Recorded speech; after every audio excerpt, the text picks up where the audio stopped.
So much to talk about. We'll do our early All-Stars, will we? I think we should, yeah.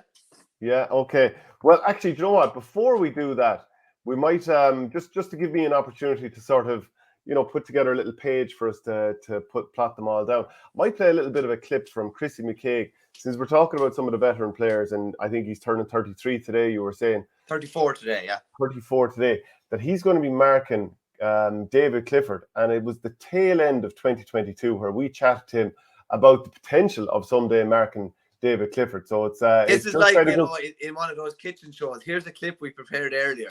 Yeah. Can you think of any other manager? How scary would this be? People want to see Clifford v Chrissy. Yeah, it'll be scary. I think he will go down as the best of all time. Scary. But at the same time, I think as a player, I've always had this stance throughout my career. I want to go and try myself against the best. Now, any defender that's saying that David Clifford wouldn't be an unbelievably hard and scary task, but ultimately, as a player, you want to say when you finish playing, you played against the best. You tested yourself against the best, and I wouldn't be the first player that David Clifford's got the better of. So, what I have to lose. And I was actually thinking Gary Mohan's involvement the last day was huge. He scored 3 points. He made a great save. Somebody had a goal opportunity. I can't remember off the top of my head who it was, but he stopped a goal opportunity at one stage. And after missing the first penalty, he came back and scored his second one to finish the shootout. So he'd be in the conversation, but for me, it's Manzi all day. Is there anything in terms of the two football semi-finals that that really strikes you as something that's important to, I don't know, the tactics or the winning and losing of the game? Like for me, Derry against Kerry, and knowing how Derry like to isolate an attacker when they're in the defence, because all teams drop all 15 back. And they've done it to, Michael Murphy talked about how it was done to him before, Brendan Rodgers running at him when Derry had the ball up the field, and they're so good and methodical and working it around until they isolate an attacker to run at him. And this was probably the reason that Conor McManus ended up no longer starting for Monaghan, is that Conor McCluskey was able to isolate him, run at him and score a goal. So, is David Clifford going to allow himself to be brought back into defence and do that? Or is Clifford just going to go, do you know what, I'm parking myself up the square. If you want to leave me on my own, well done to you. I think the latter, to be honest with you, because I just think he's too dangerous. You could leave a lot of other players by themselves. You wouldn't leave Clifford. You just couldn't leave Clifford. And I just don't think, Jack O'Connor will want him anywhere inside his own 65. And I think he'd be happy. Generally, if they're playing 14 men behind the ball, it's always Clifford that's up. I don't see themselves allowing Clifford to be dragged into that sort of scenario where he's going to expend a load of energy. Listen, David Clifford is the exception to nearly all rules in Gaelic football now at the moment. Everybody has to be able to track back. There's no preferential treatment for any players now, basically, except him. You have, he's just too dangerous up top. I would say you leave him up there at all times. You let somebody, you pass McCluskey or you pass. If he's marking Chrissy McCaig now, Chrissy McCaig, I doubt will try and put him on the front foot at 34. And he can do it. I've seen him do it with Dermot Conley before in All-Ireland Club semi-final. And I think he kicked a couple of points off him from centre back. But that's generally not his role with Derry. And it would, if McCaig picks him up, I don't think McCaig is going to be trying to put him on the back foot. I don't know if that would play to his strengths at this stage of the day, but no, I don't see Clifford veering any further back than his own 65 really at any times. Maybe he might be the top man just as Derry are going laterally, but I just don't. Kerry will want to play to his strengths and play to their strengths, and that's Clifford up top and remaining up top and doing damage on the scoreboard. Be interesting though if Derry start to punch holes. Will Kerry be like, well, look, we need the extra man to go back in there, and they'll be patient enough to see if they can exploit a little bit of a gap in defence. But yeah, I think it's unlikely to go back there. The midfield area now is very interesting. Conor Glass and Brendan Rodgers are two of the best, easily all-star material, both of them. But Dermot O'Connor was brilliant the last day. Jack Barry's a bit of a workhorse, so I want to see a lot of kickouts going out between a lot of them. I'm sure most of them, or an awful lot of them, will be very short, but that'll be interesting. The other thing that I think where Derry have evolved from last year is, do you remember against Galway in the All-Ireland semi-final, the amount of times that Derry players passed up the opportunity to shoot around the D or 30 yards out, and Oran Lynch, their goalkeeper, ended up taking on a lot of the shots. It seemed to me like they were reluctant shooters. Whereas now I think because Rodgers is more up the field, and obviously he could score from fullback anyway, but you've got him, you've got Conor Glass, they're happy to shoot from distance. Ethan Doherty's getting more scores as far as I can see, and Paul Cassidy and Shane McGuigan still. They've probably evolved a nice bit. So let's see if Kerry can deal with that. They've had to. It's kind of like what the Donegal kick in 2011 was. It 6 points? Was it end up 8-6? 8-6, yeah. Derry hit 1-6 last year in their All-Ireland semi-final. I think Donegal realised that they had to evolve in 12. They did. I think they won All-Ireland kicking something like, was it 213 to 14 points, I think. Derry have evolved as well. They're, what they're putting on the scoreboard is generally a lot higher, a lot more consistent than it would have been last year, different stages. Now, they haven't really done it in Croke Park, and that's probably probably a question. And even when they played Dublin in Division 2 final later on this year, they didn't really deliver much of a performance. You can see, I think, 4 goals that day as well. Interesting aside, actually, if you look at the goals conceded in this championship for the 4 teams that were left. So Kerry have conceded 1 goal in 6 games, albeit with a soft enough Munster Championship. I think that was the goal against was it James Carr that got the goal when they played Mayo in the qualifier? I can't fully remember. But they've conceded 1 goal in 6 games. Dublin have conceded 2 and 7.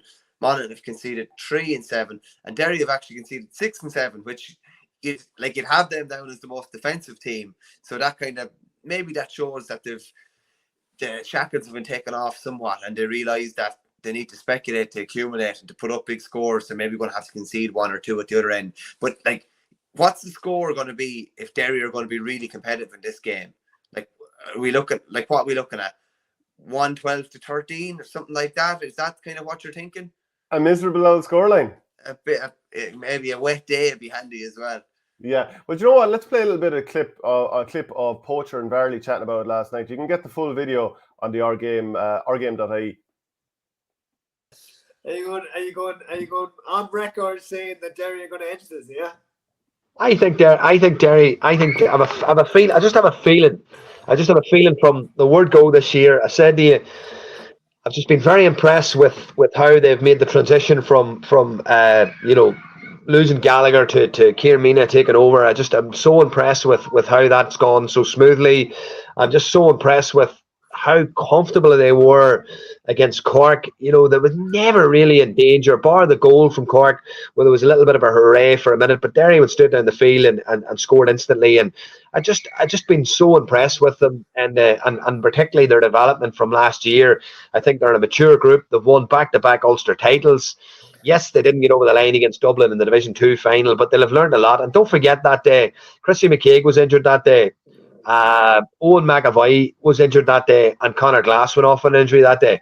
3 critical key men for them. So I just wouldn't be reading an awful lot into that result either. So look, as I say, it's. I will say though, Stevie. I will say if Kerry get ahead, they get ahead by 3-4 points. This game, I'm not going to say it's finished, but if Derry get behind it all, if, as you said there, if they make it attritional for the first 55, 60 minutes and it's even pagan going in the last 10 minutes, well, then you'd have to, you know what, you'd nearly give Derry the edge here. But if Kerry get ahead here, the floodgates could open like last year, like always. That's. I'm not saying, no, look, they're another year mature. 100%. Listen, the whole part of Derry's thing is Derry's system and the way they play. Yeah, it can be a struggle to really chase a game. It can be a struggle to chase a game. So, now they did chase elements of certain games throughout the year, and they did manage to do that. But this is a different animal they're playing on Sunday. Obviously, it's a Kerry who are maybe now got to the stage where they were hurting before the Tyrone game. They've come through the Tyrone game. They'll have 2 weeks now of really honing in on Derry, really focusing in. Paddy Tally again, having his knowledge, of Derry and Ulster football. Obviously, it's a huge advantage, and it's a huge advantage. To have that knowledge is a huge advantage. When you're so close to a group like that. But no, listen, I'm still edging towards a narrow Derry victory, and I'm sort of maybe out of hope, because I'd love to see something different. Kerry and Dublin have contested so many All-Ireland finals, and don't get me wrong, I'm sure it'll be another fantastic final. But I would love to see something different. I would love to see. Okay, yeah, sorry that clip stops there at that point. But yeah, is there an element that a lot of people want to see a different final? I want to see Dublin Kerry, if I'm honest with you. I'm the same. I'd watch Dublin Kerry every day of the week if it was on every day of the week, to be But I honest. still think Derry against Dublin would be quite intriguing. Yeah. Not for you. Not for you. Intriguing, yes. But Dublin Kerry is just, you just know how free flowing it's going to be. How many different things you're going to have eyes in the back of your head to see what's going on, different things, and the matchups will be fascinating. I do think Enda's point on if Kerry get ahead, if Kerry get 3 or 4 ahead, Derry's style is not conducive to chasing a game. It's kind of a front running style. So it's so key that Kerry don't get an early goal or something like that, or have a little bit of a buffer, because Derry have to take the shackles off when they're chasing a game, and there's a potential for Kerry to cut loose if that does happen. But no, I'd be all for a Dublin Kerry final, being honest with you. And as much as you'd like to see maybe Monaghan make a breakthrough and Derry maybe make a breakthrough, but be honest with you, that final would not enthuse me very, very much now, I have to say. Yeah, Dublin are 7-1 on in a lot of places, so people are expecting them to win this game. And to be honest, when it's 7-1 on, win it pulling up, or certainly at arm's length throughout the most of the game. Monaghan are going to probably have to play their greatest ever game to win this one, especially against a team that's so used to getting it done at this stage of a competition, albeit, we'll take into context that they've lost the last 2 semi-finals. But in injury time of one of them against Kerry last year, they were level after a very poor start to the game. And the year before, they were 11 points to 4 ahead, or 10-4 ahead against Mayo at half-time, had the game in their hands, and ultimately it kind of slipped away in extra time, and certainly at the latter stages of normal time. So it's not like they've kind of gone a mile off the boil here. They are used to this stage of the competition. I think it is interesting with Monaghan, the part of their backroom team is the former Director General of the GAA, Pádraig Duffy. Apparently, just a brilliant administrator and details man over the years, so no harm there. But just on that as well, like you have Pádraig Duffy as part of the Monaghan backroom team, and you've Pat Gilroy as part of the Dublin backroom team. Like the backroom teams now are absolutely stacked. The caliber of individual at intercounty level is it's outstanding, really. Like even the fact that Kerry have Paddy Talley coming all the way down from Tyrone to be involved in their backroom team, and look how an important of a backroom team member he is, and even Tony Griffin in there as well. Like you just pull from all sorts of different fields now, but really, really high class individuals involved there. I think the Dublin Monaghan, no, it's not a rivalry because they haven't played that much in championship, but they have an interesting history. Remember when Pat Gilroy took over the Dubs, he used to just go up to Monaghan nearly on a weekly basis. And it was basically, they play challenge games against each other, and it's a long-standing thing. They play every year, but they played each other 7 or 8 times one year, and it was just literally to road test a load of lads. I think he played Cluxton corner forward one day, and it was basically just kind of test his mettle. This is what Gilroy did to kind of harden up the Dubs and eventually get them teak tough enough that they eventually won All Ireland. So there's an interesting kind of relationship between the two counties. Certainly, but I think most people expect Dublin to come through in that game. And look, I actually am. I'm starting to think that Derry have a decent chance in this sort of game against Kerry. Now, at the same time, I feel like I'm always sort of questioning Kerry, and do they have the mettle for the big games? And they, like the way they came through that Tyrone game, albeit Tyrone weren't brilliant, but Kerry made them look poor. And you would have thought if anyone's going to give them a physical challenge, it is them. So you have to give them credit. But I do kind of feel like Derry are going to push them all the way.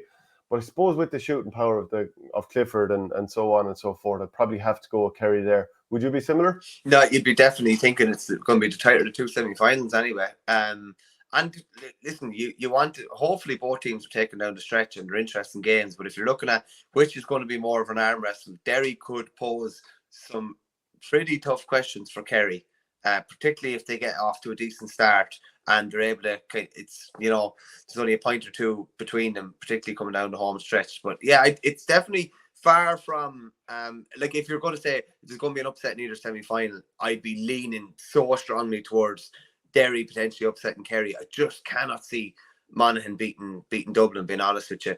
You have a team who scored 12 points after 75 minutes against Armagh. No goal, obviously, coming up against a team that Cluxton hasn't conceded a goal in his last 12 games for Dublin, I think. And you're just thinking Dublin could potentially cut loose at different stages. And I wouldn't be surprised if it was a 7 or 8 point win for Dubs, maybe minimum. Whereas Kerry, Derry could be really tight, and it might only be 3 or 4 in it. I still expect Kerry to come through though. Is there any quiz? We have a little bit of a quiz. Darrell Flynn, who helps us out with the show and researching and stuff, actually sent me on a few questions yesterday. He said, in case you're under pressure, lad, here's a few questions for the quiz. So they're coming in very, very handy. These are and it's an eclectic trio of questions. There's no particular pattern to them. No rhyme or reason. I love it. No rhyme or reason. First one is, who were the last team to beat Ballygunner in the Waterford Senior Hurling Championship? When was it and at what stage? 1 second. What are they called? Okay. So, who were the last team to beat Ballygunner in the Waterford Senior Hurling Championship? When was it and at what stage? So, just to let you know, they've won 48 championship games in succession since then, which is fairly outstanding. This is a difficult one. If you can get within a year or two, I'll give you the answer to this one. When was the last time Galway, Kilkenny, or Cork did not compete in an All-Ireland Camogie final? Galway, Kilkenny, or Cork? Yeah, when was the last time Galway, Kilkenny, or Cork did not compete in an All-Ireland Camogie final? Okay, well, with that one, I'm going to say, like, Tipperary won 5 in 6 years. I think 04 was the last of them. Maybe it had to be one of those years. But anyway, we'll come back to that. We'll come back to that. And the last one is also a Camogie question, but it's a bit more recent. Who was the last team that wasn't Galway, Cork, or Kilkenny to win an All-Ireland Camogie title, senior Camogie title? That wasn't one of the three of them? Yeah. Who was the last team that wasn't Galway, Cork, and Kilkenny to win the All-Ireland Camogie title? Okay, so the first question, will I come back to that? Yes. Who were the last team to beat Ballygunner in the Waterford Senior Hurling Championship? When was it and at what stage? Passage? Yes. 2013? Yes. Semi-final? County final. Oh, I'd written down final first, and then I thought, no. They got a heap of goals. And it was the worst thing they ever did. They had their day in the sun, but Ballygunner have exacted revenge several times since. I don't think it'll be within an ass's roar the next one. When was the last time Galway, Kilkenny, or Cork did not compete in an All-Ireland Camogie final? Oh, I had written down 2004. 1984. When Dublin beat Tip 5-9 to 2-4. It's amazing to think that the three of them have been in the last 39 finals before then. Amazing, really. And the last one is, and I'm going to add a caveat to this. Who was the last team that wasn't Galway, Cork, and Kilkenny to win an All-Ireland Camogie title, and when was it? I'm actually drawing a bit of a blank here, and I'm trying to think what other counties might have won it. Maybe Offaly is on my mind. No, your mind's off. Offaly were junior and intermediate around this time. Tip 04? Wexford 2012. Oh, Jesus Christ almighty. Yeah. And I think that was that 4 in a row, I think. It could have been. It was 3 or 4 in a row. Was JJ Doyle over the team? JJ Doyle was over the team, yeah. Mags Darcy and Kate Kelly, Ursula Jacob, etc. So, yeah. Passage 2013 county final. 1984 was the last time Galway, Kilkenny, or Cork didn't compete in the All-Ireland final. And Wexford 2012. They were tricky now. In fairness to Dara. That was a horrible quiz. The last two were particularly tricky. Yeah, Richard Hogan says Shane will be testing Verney for Galway in a few weeks. Is that all right, Mick? Yeah, I wouldn't be not as a Galway now wouldn't be as strong as Cheltenham, but listen, I'm always up for a challenge. I hope you're getting your Kilkenny jersey dusted off. You have to have it dusted off. If they win the Sunday week, you're going to the Tipperary county final wearing the Kilkenny colours. Oh, Jesus Christ. I never thought I'd have to worry about that. Speaking of Kilkenny, they're in the All-Ireland Junior Football Championship semi-finals this weekend. They're meeting London and Abbottstown. New York are going to be up against Warwickshire. That's part of a double header. The Tailteann Cup final as well. You were talking about speaking about Colm O'Rourke heading into this. Down against Meath. So both teams, when they got knocked out of the Sam Maguire Cup, Everton was negative. You know, Everton's wrong. The two teams are a disaster. All that kind of stuff. But this is a chance to put a real gloss on the year. Yeah, now I don't know if they were saying that about Down as much as Meath. Down underperformed against Armagh, but they showed glimpses of maybe what they could do. Remember, like Down were like very, very low last year. All sorts of problems, managerial problems. They weren't delivering on the pitch. A hell of a lot of their best personnel not involved in the squad. There were signs of green shoots. Like outside of Meath's first two league games this year, there were not signs of green shoots. Like they were under pressure. They were nearly relegated from Division 2 as well. Then Offaly beat them in the Championship. If you look at how that form worked out, yeah, Offaly put up against Louth, but Offaly capitulated in the Tailteann Cup since. Fairness to Meath, they've kept, I think, largely the same personnel on board, and they've won their 5 games in the Tailteann Cup, 3 group games, a quarter-final and semi-final, and they've beaten Down along the way, beat them 1-11 to 1-9.